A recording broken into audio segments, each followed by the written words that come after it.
계속해서 본문을 한번 읽어가면서 살펴보겠습니다. 169쪽. 부처님께서 수보리에게 말씀하셨다. 수보리 그대 생각에는 어떠한가? 열애에게 유관이 있는가? 수보리가 아뢰었다. 그렇습니다. 세존이시여, 열애께서는 유관이 있습니다. 열애가 유관이 있는 것은 부처님만 유관이 있는 건 아니죠.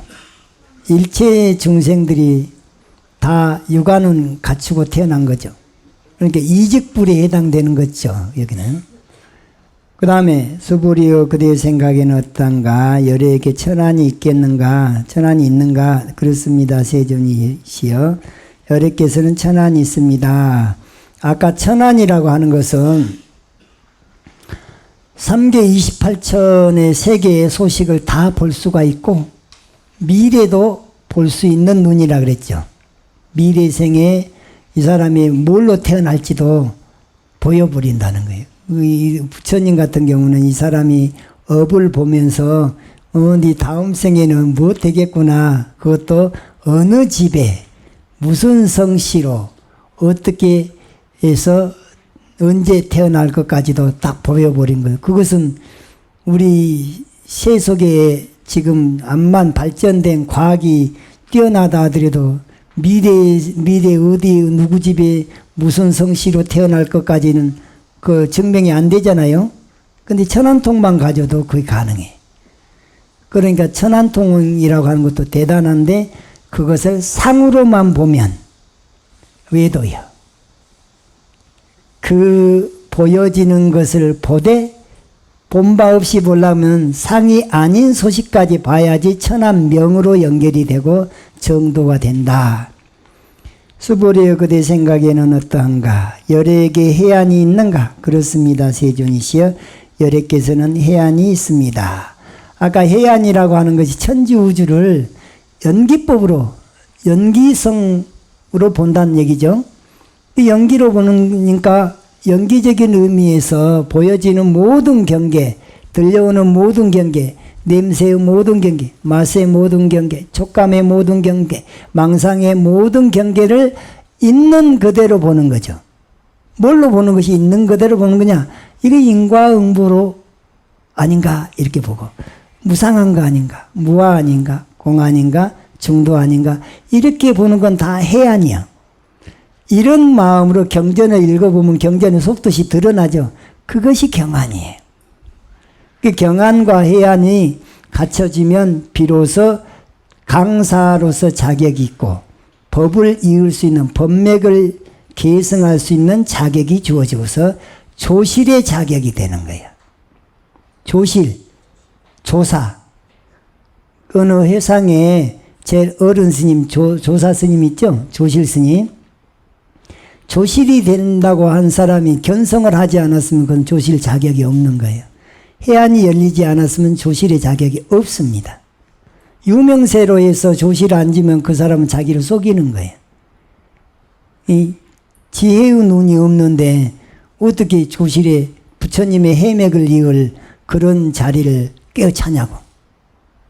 그래서 조실 정도 되는 사람들은 신통이 있건 없건 상관없이, 신통하고는 상관이 없어요. 해안이 있냐 없냐 그 유무로 가지고 조실의 자격이 되고 안 되고 그러는 거예요. 그 다음에 이제 법안. 수보리여 그대 생각에는 어떤가? 열애에게 법안이 있는가? 그렇습니다. 세존이시여, 열애께서는 법안이 있습니다. 그러니까 법안이라고 하는 것이 아까 뭐라 그랬냐? 화장세계를 자기 자유대로 마음대로 왕래할 수가 있어요.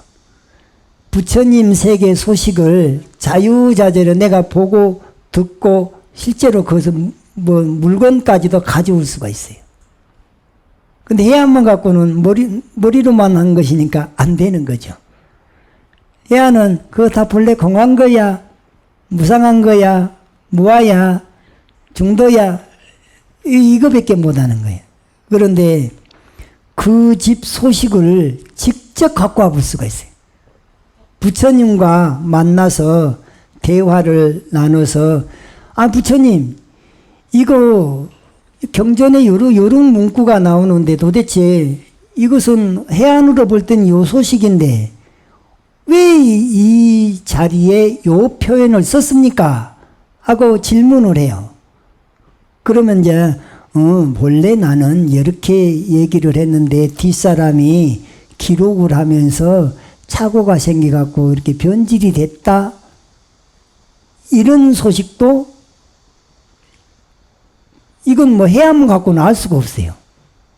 그 역사적인 사실을 듣고 전할 수가 있어요. 법안이 열리며. 수천 년 전의 일이든 수만 년 전의 일이든 지구의 소식이든 다른 은하계의 소식이든 이미 역사적으로 나와 있지 않는 것이긴 하지만 그때 어떤 식으로 해서 전 세계가 이렇게 빅뱅 현상에 의해서 이렇게 3개 28점이 펼쳐지게 되는 그 과정들까지도 다 듣고 새로 배워갖고도 전할 수가 있어요. 이 정도 돼야지 법안이라고 그래요. 그러니까는 화두를 타파했다고 해서 그것까지 다 되는 거 아니에요. 화두 타파하면 해안 열린 정도예요. 초견성하면 해안이 열린 정도예요. 공부는 그때부터 시작이에요. 그런데 견성 무슨 일초직임 열애경을 주장한 사람들 있잖아요. 일초직임 열애경의 경지에 가신 분은 서가모니 부처님 같은 근기. 전생에 이미 십지보살이 돼가지고 중생을 제도하기 위해서 사명으로 오셔가지고 전생치 깨친 순간 찾아먹고 한 번 더 업그레이드 해가지고 자각, 각타, 각행, 원만이 이루신 이런 근기라야 일초직임 열애경이 어울리는 것이지 아직 수다원 정도밖에 안 됐는데 수다원은 길면 7번 윤회를 해서 통달무화에서 멸진정 성취해갖고 생사해탈한다 그랬잖아요. 그러니까 초견성을 하기는 분명히 했어요. 그런데 아직 욕계번뇌가 남아있고 색계번뇌, 무색계번뇌가 그대로 남아있으면 수다원까지만 봐줘야지 무슨 언감생심, 사다음, 아나함을 얘기를 할 수가 있냐 말이에요. 그런데 이런 교학적인 것을 완전히 그냥 깡그리 모르는 상태에서 깨치면 다 된다는 이런 것만 믿고 수행을 하고 있는 사람들이 많아요. 착각에는 커트라인이 없습니다. 암만 자기가 뻣뻣하게 잘 앉아 있어도 그런 사고방식을 가지고 앉아 있는 사람들은 착각하기 마련이에요. 그래서 바른 해안이 열린 바른 선지식한테 공부를 배워서 그런 법집을 내려놓을 수 있어야 되고 아집을 내려놓을 수가 있어야 돼요. 그거 되지 않으면 그건 수행자로서의 자격이 없어요.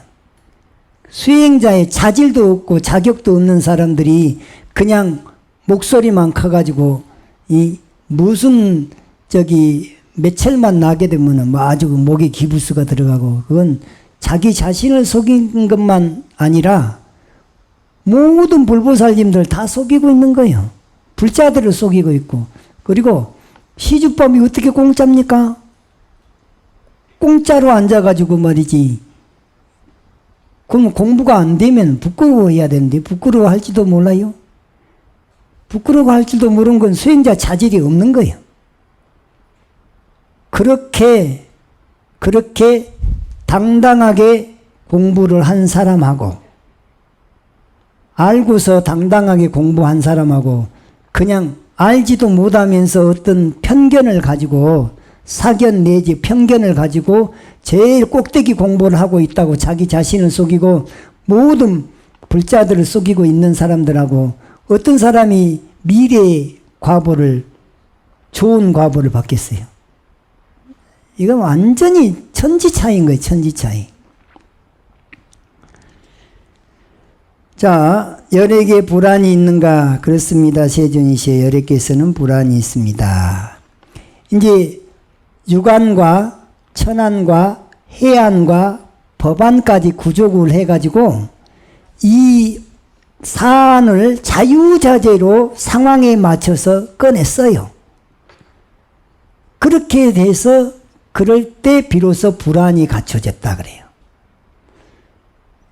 그런데 이 불안까지 갖추지 않은 상태에서 자기가 부처 임내하고 상을 내면 그건 부처라는 상이요. 그럼 자기 자신을 속이는 것이 됩니다. 멸진정을 성취하지 않았으면서 내가 통달무화를 했네 그러면 그건 보통 정상만인이 아닙니다. 사기꾼도 보통 사기꾼이 아니라 고등사기꾼인 거예요. 고등사기꾼. 그 고등사기꾼들 말에 속아가지고 아주 시간 낭비를 어마어마하게 많이 하고 있는 불자들이 많아요. 그냥 맹신을 한단 말이에요. 아니 자기가 바로 볼 수 있는 안목이 없으니까 맹신이 되는 겁니다. 저 말이 옳은지 그른지 그런 거에 대한 잣대가 없어. 그래서 그냥 맹신하는 거예요. 맹신. 그냥 추상적인 말로 그냥 천지우주가 이대로 바로 부처야. 천지우주가 이대로 바로 진여 불성으로 충만해 있다. 그걸 믿으라는 거예요. 그 말 틀린 말 아닙니다. 그런데 어째서 그런가를 알려주지 않고 어째서 천지우주가 이대로 바로 부처님밖에 없는가? 이 소식을 전해주지 않으면서 무조건 믿으라는 게 맹신입니다. 자기 스스로 우리 스스로 자기 점검을 해야 돼요. 이유가 이씨 믿고 있는가? 논리에 맞아서 믿는가? 논리를 모르면서 그냥 맹신하는가? 스스로 판단을 해야 되는 거예요. 그러면 내가 천지우주가 이대로 바로 부처님밖에 없고 천지우주가 이대로 바로 진여 불성으로 충만해 있다 하는데 그럼 불성이 뭡니까? 충만해 있는 불성이 뭡니까? 또 충만해 있는 부처님이 어째서 내가 볼 때는 분명히 컵은 컵밖에 안 보이는데 컵이 컵밖에 안 보이는데 이걸 어떻게 부처라고 합니까? 내가 궁금하면 그런 거 물어야 될 거 아니에요? 그러고 그렇게 질문을 받았을 때 모르면 그것은 깨달아 봐야 아는 소식이답니다. 그 정도로 그냥 점잖하게 대답을 하면 그나마 괜찮아요. 나는 잘 모르겠는데 그것은 깨달아 봐야 한답니다. 그러니까 내가 답은 못 해주지만 깨달아 보면 안답니다. 그런데 그것이 확실하게 알려져 있는 것으로 보면 부처님은 연기법을 깨달았답니다. 연기를 바로 깨치면 그 소식을 안답니다. 자기가 연기법을 설명 못하면 그 정도라도 그래서 그러면 그 사람한테 신심이 나서 더 열심히 정진을 해갖고 알도록 유도만 해주면 되잖아요. 그런데 글쎄 그거 나한테 묻지 마. 그 묻지 마 영역이야. 하느님이 뭡니까? 하느님의 영역은 신성불가침. 묻지 마. 부처님이 뭡니까? 묻지 마. 그럼 그게 불교예요? 언어에 의해서 법을 설할 수 있는 거죠. 그것이 전부 비록 달을 가리키는 손가락에 불과하지만 손가락을 제대로만 일러주면 달을 볼 수가 있게 된단 말이에요. 달을 보고 안 보고는 본인들의 몫이지만 일단은 바른 법은 일러줘야죠. 84,000, 8만대장경이 다 달을 가리키는 손가락이에요. 그런데 거기 이미 나와 있는 것을 바로 일깨워주고 이해시켜주고 깨닫게 해주고 그것은 누가 할 일이냐? 먼저 아는 사람은 선지식이라 그러잖아요. 잘 아는 사람. 잘 아는 사람이 일깨워줘야 될 숙제고 사명이고 책임이고 그렇습니다. 부처가 됐는데 부처라고 자기가 자신 있게 부처라고 부처의 행을 한다고 하면서 오한이 구조가 안 됐으면 그 사람은 아까 그 구경즉불이 된 거예요? 그러면 분진즉불이 된 거예요? 상사즉불이나 된 상태에서 상사적불 수준에서 구경적불이라고 그렇게 주장을 하면 그 사람은 사기꾼인 거예요. 분진적불에 있으면서 구경적불을 행을 한다고 그렇게 하면 그것도 역시 사기꾼인 거예요. 리적불에 해당되는 사람은 이제 모르니까 그건 이제 말할 것이 없고, 명자적불 이름만 불성이 뭔지 한번 듣고 마음이 바로 부처단 소식을 법문 한번 듣고 이 또 천지우전에 이대로 부처님밖에 없단다. 그거 듣고 자기가 진짜 부처랍시고 그런 행을 한 사람들은 다 명자적불이 구경적불 한 것처럼 사기치는 거예요. 관행적불 상태에서 이제 조금 입문 단계에서 공부 좀 한다고 시작하는 단계에서 구경적불 흉내내면 역시 사기꾼이에요. 상사적불에서 사기치는 사람, 분진적불에서 사기친 사람, 여기까지는 다 구경적불이 아니에요. 그래서 너 자신을 알라고 하는 것이 뭐냐. 내가 지금 육적불 중에 내 단계가 몇 번째 단계인지를 스스로 알아야지. 아이고 내가 앞으로 남은 숙제가 이만큼 있으니까 더 노력을 해야 되겠다. 이런 마음이 들지 않겠어요? 근데 그런 구분도 안 해주고 그냥 마음이 바로 부처야. 이 마음 내는 대로 하는 거 이게 다 신통이야. 이런 사기를 치는 사람도 있어요. 눈으로 보는 것도 신통이고 귀로 듣는 것도 신통이라고 견문각지가 다 신통 아니 없다고 요렇게 사기친 사람도 있어요. 그러면 그 견문각지가 그러면 그것이 다 신통이라면 천안통, 천이통, 다심통, 숙명통, 누진통 이런 통은 괜히 이름을 붙여놨겠냐고 말이죠. 괜히 그렇게 구분을 시켜놨느냐고 말이죠. 열에게 불안이 있는가? 그렇습니다. 세존이시여 열에께서는 부처의 눈이 있습니다. 수보리의 그대 생각에는 어떤가? 열애가 겐지스강에 있는 모든 모래알에 대해서 설한 적이 있는가? 그렇습니다. 세존이시여 열애께서는 그러한 모래알에 대해서 설한 적이 있습니다. 자, 앞부분에서 이게 나왔던 얘기예요. 수보리의 그대 생각에는 어떤가? 하나의 겐지스강에 있는 모래알 수만큼의 많은 겐지스강들이 있고 그 많은 겐지스강들의 모래알 수만큼 한량없는 세계들이 있다면 그 세계들이 대단히 많다고 생각되지 않겠는가? 그렇습니다. 세존이시여 그 세계는 대단히 많겠습니다. 저 앞부분에서도 이 말을 언급하면서 이렇게 많은 그런 그 몸뚱아리 내 몸뚱아리 신명을 바쳐서 이 초일분, 중일분, 후일분, 초야, 중야, 후야, 주야, 육시에 계속해서 그 무수겁을 내가 몸뚱아리를 보시를 했다. 모든 부처님 전에 내가 그렇게 많은 공양 공덕을 지었다. 그렇게 몸뚱아리로 베푼 것보다도 사구계를 다른 사람한테 확실히 이해시켜주고 깨닫게 해주는 것이 그 법보시가 훨씬 더 수승하다라는 얘기가 있었죠. 여기서는 이제 법계의 무수한 세계를 설명하려고 겐지스강 모래를 가지고 이제 비유로 들었어요. 부처님께서 수보리에게 말씀하셨다. 수보리여 그들 세계에 있는 모든 중생들의 가지가지 마음을 열애는 다 알고 있느니라.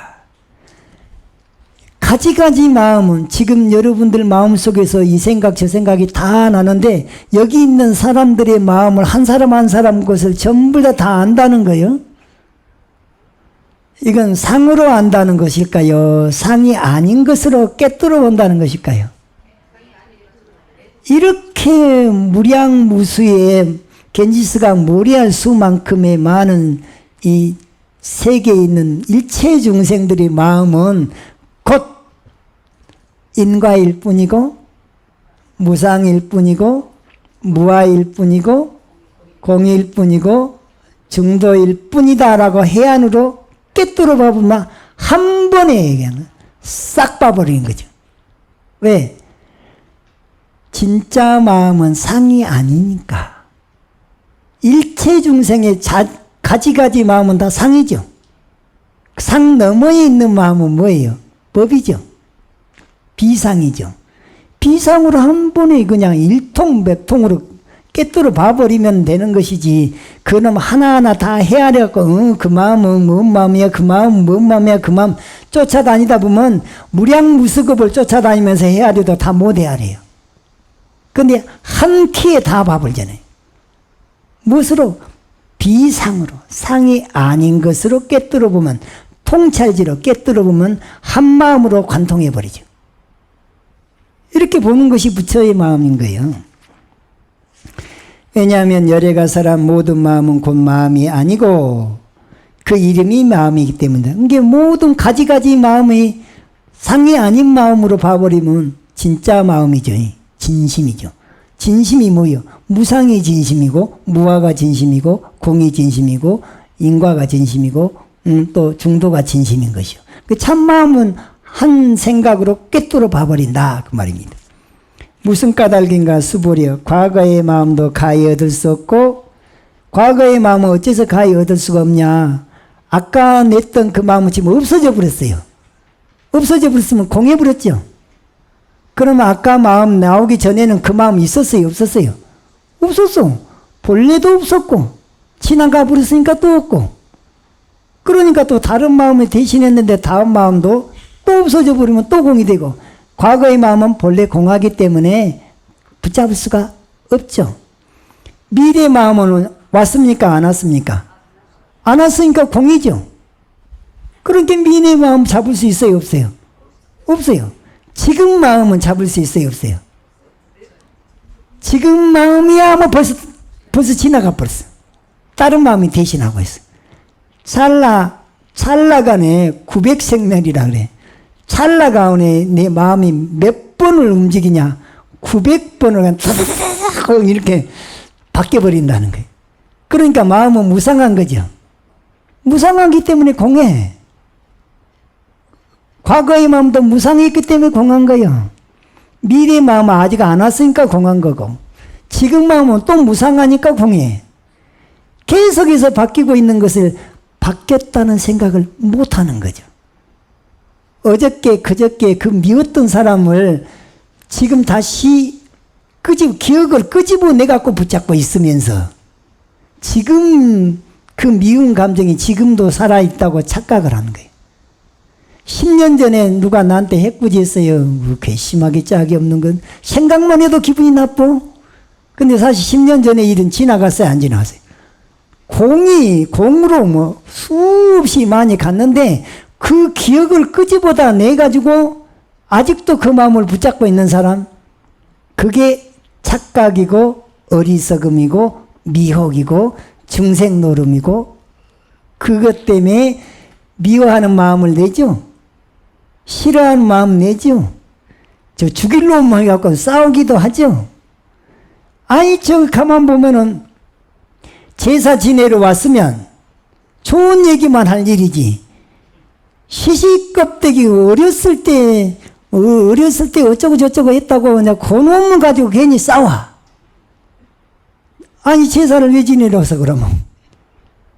사람이 모이는 것은 좋은 얘기, 덕담을 나누고 그 과거에 좋았던 것들을 드러내서 더 화합하고 또 고인의 그 뜻을 잘 받들어서 그 대를 잘 유지시켜주는 것이 효도하는 일은, 효도하려고 와갖고 싸우고 가면 그게 바로 어리석음에서 아집 가지고, 아만심 가지고, 아상 가지고, 나 잘났다는 것 한풀이 하려고 제사 지내러 왔냐고 말이지.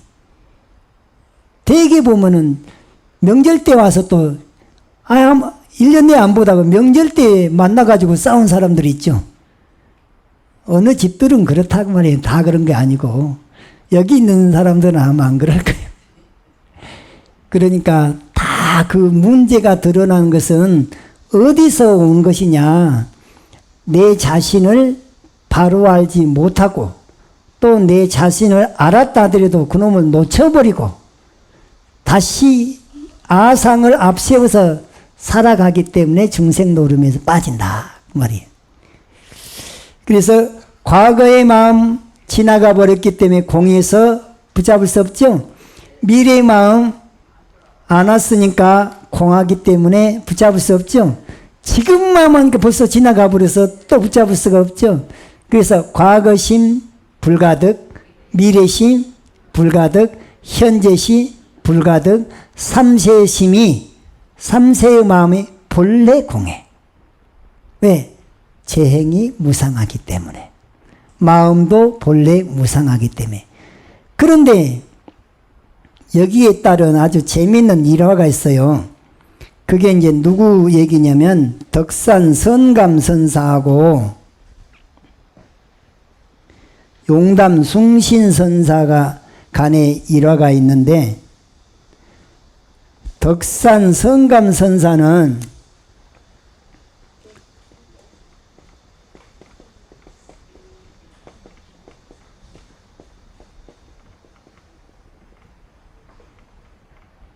덕산 성감선사하고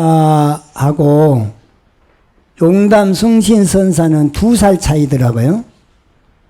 용담이랑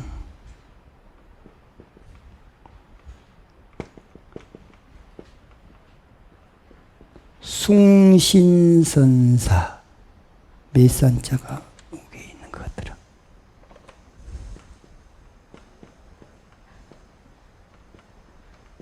숭신선사.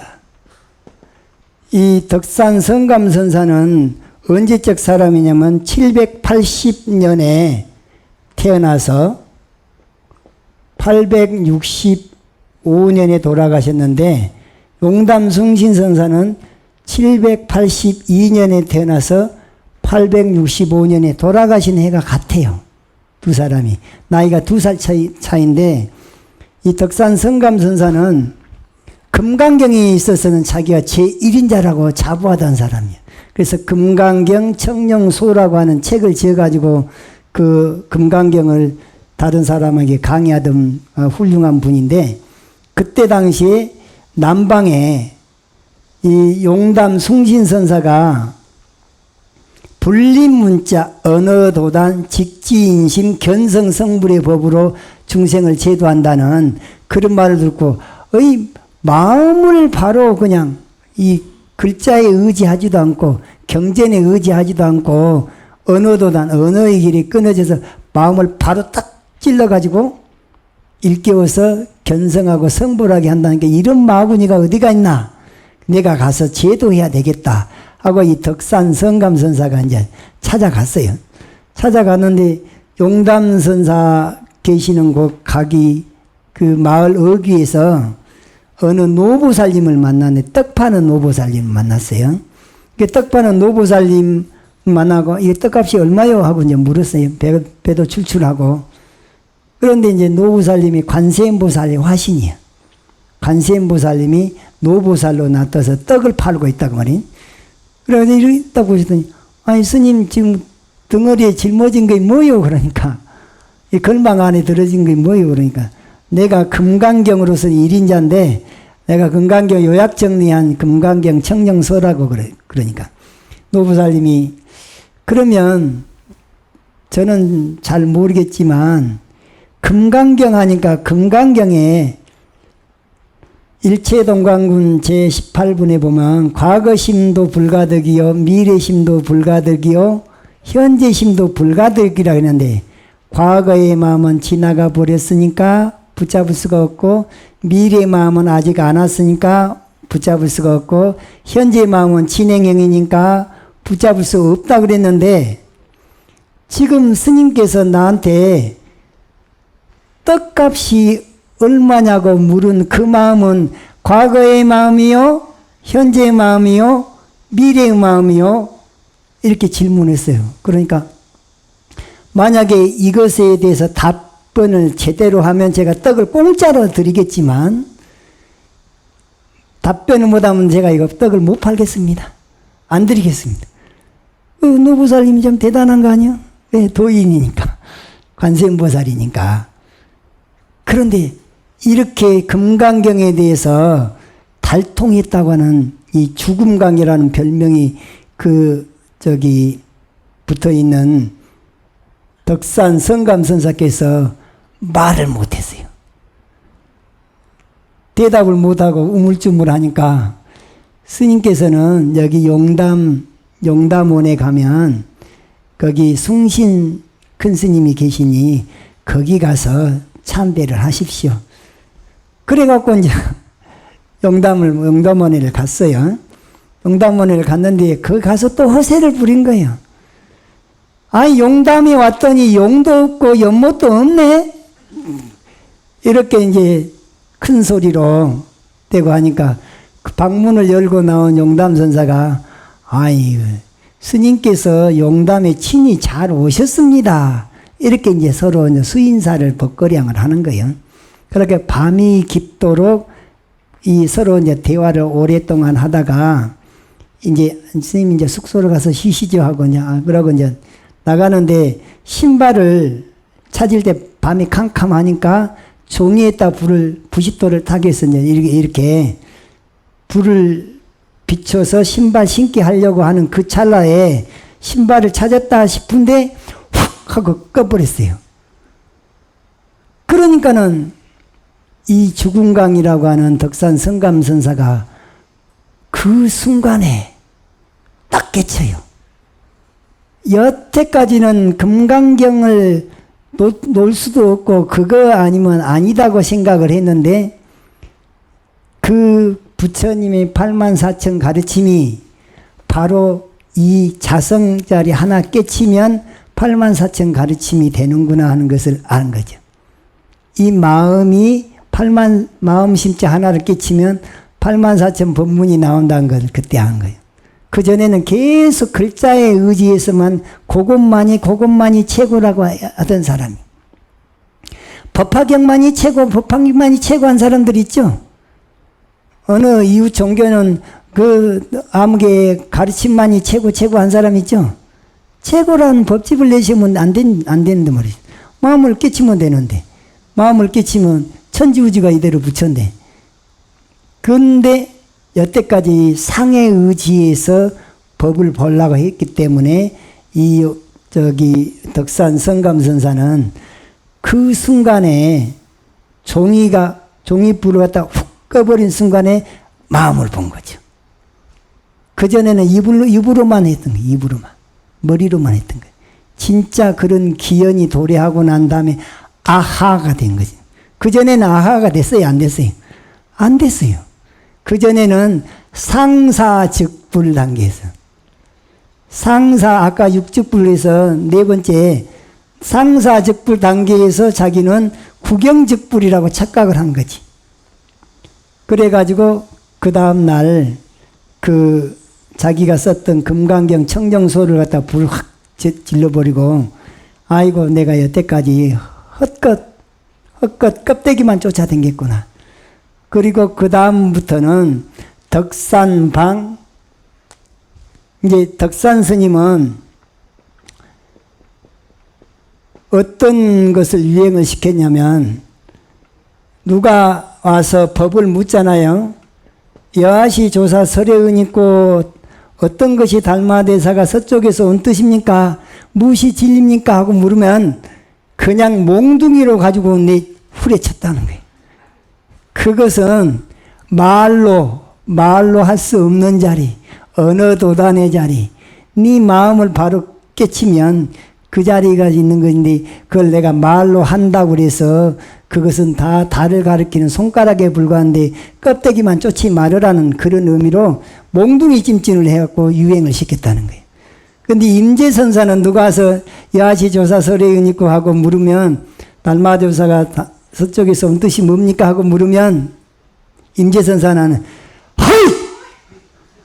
하고 그냥 소리를 그냥 하고 할 하게 되면은 그 할 소리 듣고도 깨칠 사람도 있다는 거예요. 그래서 임재선사는 소리를 질러서 가르침을 주셨고 덕산선사는 그전에는 금강경 요약 정리한 거 갖고 가르침을 주다가 그거 불태워버리고는 몽둥이 찜질을 해서 가르침을 이끌었다. 그래서 덕산방 임재선사는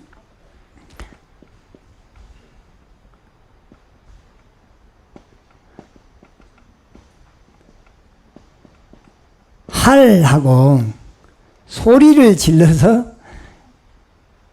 그 어느 도단의 자리, 부모 미생전, 부모로부터 태어나기 이전의 소식을 전했다고 합니다. 그래서 과거 신불가득, 현재 신불가득, 미래 신불가득 한다면은 삼세심이 과거, 현재, 미래시 본래 공한 거죠. 마음만 공할까요? 천지 우주는 이대로 공한 거예요. 그것을 이제 내가 통찰지로 깨닫기만 하면 이제 거기서 분진적으로, 분진적불로 들어가는 거죠. 예.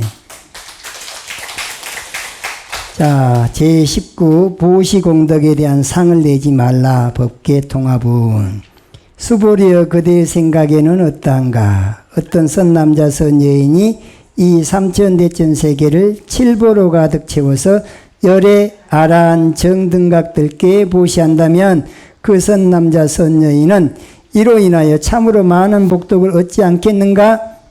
수보리가 아뢰었다. 그러합니다. 세존이시여. 그 선남자 선여인은 이 인연으로 참으로 많은 복덕을 얻을 것입니다.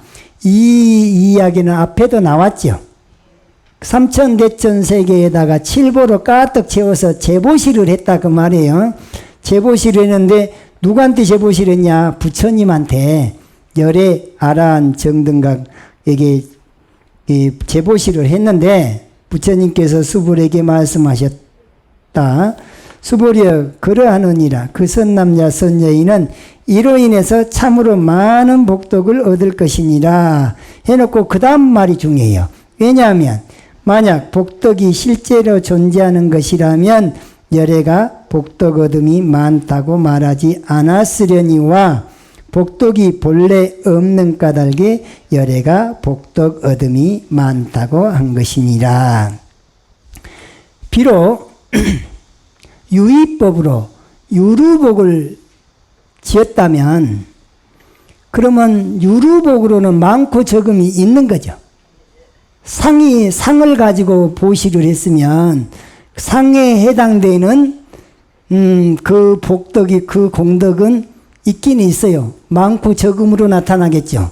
근데 유루복이라 밑빠진 독에 물 붓기식이 복이기 때문에 결국에는 술술술술 새 나가면 없어져. 비어버리죠. 그런데 이 삼천대천 세계의 칠보로 가득 채워서 일체 모든 과거 부처님, 그 많은 부처님들께 보시를 했으되 무루복을 지어서 무의법으로 보시를 했으되 보시한 바 없이 무주상 보시를 했다면 그 복덕은 복덕이 아닌 것이죠. 왜? 상이 아니기 때문에. 그것이 상이 아닌 것은 우주 법계에 꽉 차버리는 것이기 때문에 그것이 비로소 진짜 많은 것이다. 그러니까 유의법으로 보시한 거냐 무의법으로 보시한 거냐, 이건 게임을 경중을 따질 수가 없다고 말이죠. 유의법은 한계가 있지만 무의법은 한계가 없죠. 상을 내려놓고 한 보시가 최고다. 무주상 보시. 그래서 무주상 보시는 참으로 많은 복덕이 된다 한 것이에요. 자, 20. 색과 상을 떠나서 열애를 보라. 저기 열이 실견분에 보면은 범소유산 계시허망 약견 재산 비상 즉견 열애, 그때 당시에 연화색 비구니가 부처님을 제일 먼저 친근했다고. 공중에서 부처님이 이제 저 도리천에서 내려오시는데 부처님 제가 제일 먼저 친견했쩡 했다 그랬더니, 그랬더니 부처님이 아니야 그대가 아니고 수보리야. 그때 당시 수보리는 그 자리에 있지도 않았고 바느질 하다 말고 부처님이 내려오신다는 그 말씀에 부처님이라는 거 껍데기 몸뚱아리 본 거에 부처님 본 거냐? 부처님의 진짜 이 상이 아닌 법신을 보는 것이 진짜 부처님 본 거지.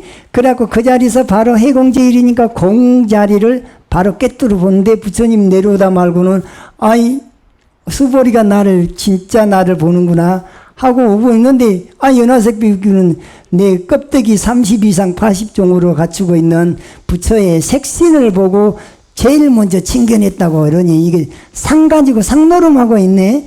그걸 알고는 나를 진짜 보는 것은 상이 아님을 깨뜨려 볼 때 진짜 나를 본 거야 하고 깨우쳐졌죠. 지금 그 말이 여기서 또 나오는 거예요. 자, 수보리여 그대의 생각에는 어떤가? 형상적인 몸, 즉 색신을 구족한 것으로서 열애를 볼 수 있겠는가? 수보리가 아뢰었다. 그렇지 않습니다. 세존이시여. 형상적인 몸을 구족한 것, 색신으로서는 열애를 볼 수 없습니다. 4대 육신 껍데기만 갖고는 진짜 열애를 못 보는 것은 이유가 뭐예요? 상을 가지고 보기 때문에 그렇죠. 상을 가지고 보는 건 범소유상, 개시, 허망일 뿐인 거예요. 왜냐하면 여러께서 설하신 형상적인 몸의 구족은 형상적인 몸의 구족이 아니고 그 이름이 형상적인 몸의 구족이기 때문입니다.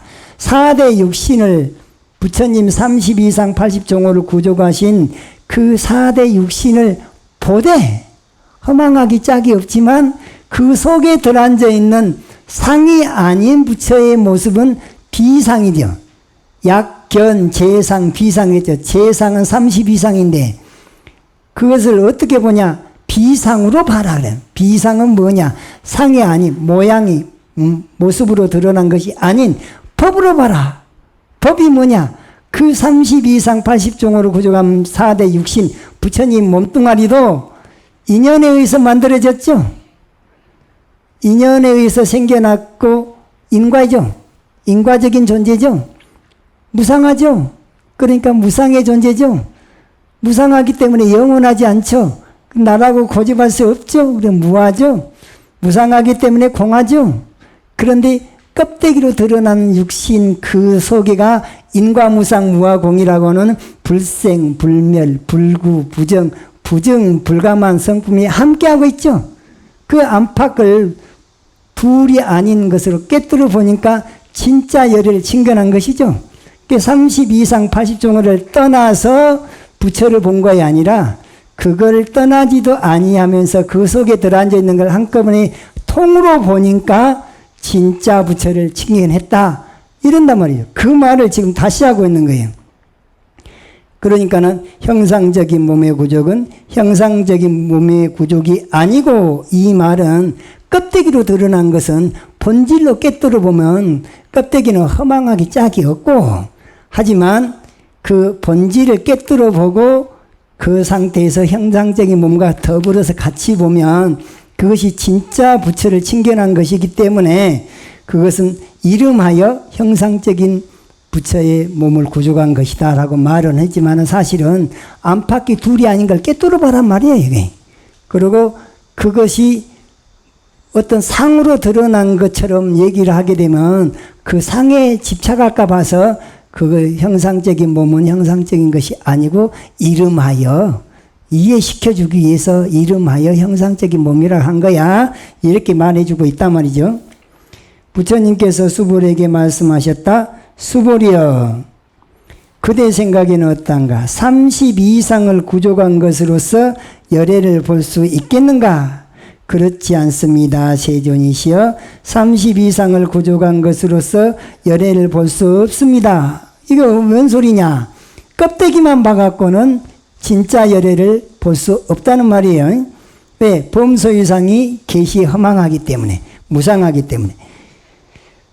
왜냐하면 여러께서 설하신 30 이상의 구족은 30 이상의 구족이 아니고 30 이상의 구족이 아니다 말은 뭔 말이냐? 그 속에 들어앉아 있는 것으로 놓고 볼 때는 부처님의 30 이상 구족은 인과일 뿐이고 무상일 뿐이고 무아일 뿐이고 공일 뿐이고 정도일 뿐이기 때문에 30 이상이라고 말할 수가 없는 거죠. 그런데 그것을 통해서 진짜를 속과 본질과 현상이 본체와 작용이 둘이 아닌 것을 깨뜨려 보는 건 진짜를 본 거죠.